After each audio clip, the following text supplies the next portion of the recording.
बिस्मिल्लाहिर्रहमानिर्रहीम अस्सलातु वस्सलामु अलैका या रसूल अल्लाह व अला आलिका व सहाबिका या हबीब अल्लाह। अब जिस जानवर की हमने कुर्बानी करनी है वो तमाम उजूब फाहिशा हैं, उनसे पाक होना चाहिए। तो सबसे पहले सींग की हम बात करते हैं। अगर जानवर का पैदाशी तौर पर सींग नहीं था या जानवर का सींग तो था लेकिन टूटा, लेकिन वो जड़ उसकी सलामत है, तो इन दोनों सूरतों में जानवर की कुर्बानी जायज है। लेकिन अगर सींग इतना टूट गया कि जड़ भी खत्म हो गई, तो इस सूरत में उस जानवर की कुर्बानी करना ये जायज नहीं है।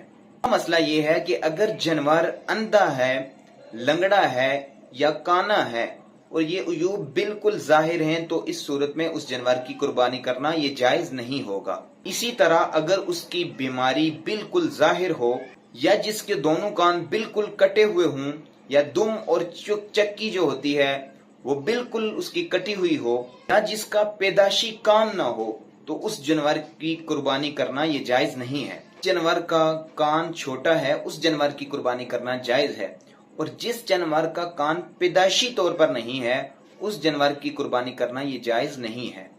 और अगर कान, चक्की और दुम वगैरह का जो हिस्सा है 1/3 से ज्यादा ज़ाया हो जाए, तो इस सूरत में कुर्बानी करना ये जायज नहीं है।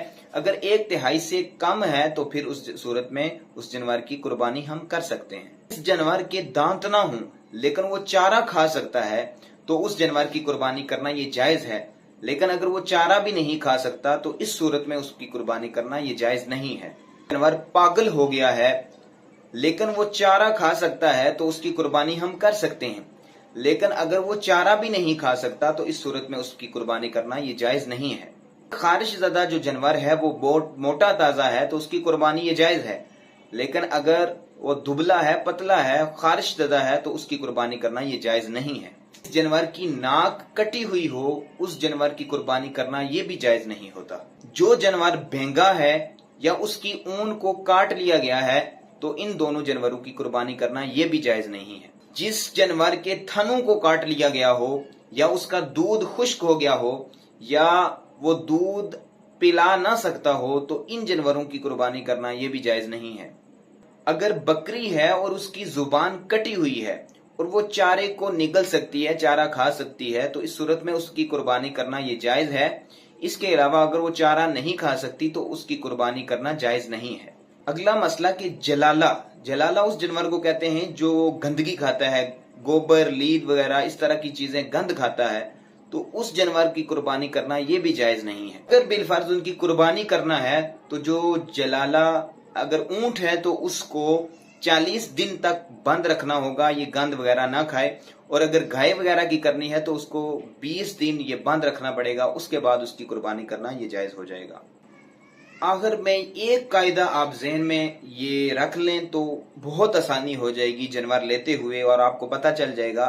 मशाइख ने ये कायदा बयान किया है कि अगर जानवर के अंदर ऐसा ऐब पाया जा रहा है जो उसकी मनफअत को जायल कर रहा है या उसके जमाल को ज़ाया कर रहा है, तो दोनों सूरतों में उस जानवर की कुर्बानी करना ये जायज नहीं है। लेकिन अगर ऐब तो है लेकिन उसकी मनफत को, उसके जमाल को ज़ाया नहीं कर रहा, तो इस सूरत में उसकी कुर्बानी करना जायज हो जाता है। जब जानवर आप लें तो जरूरी तौर पर इनका ख्याल रखें। अगर इनके अंदर ये तमाम ऐब पाए गए और आपने उस जानवर की कुर्बानी कर दी, तो वो जानवर की कुर्बानी आपकी तरफ से कबूल नहीं होगी। दुआ है अल्लाह रब्बुल इज़्ज़त हमें ये मसाइल समझने की तौफीक अता फरमाए।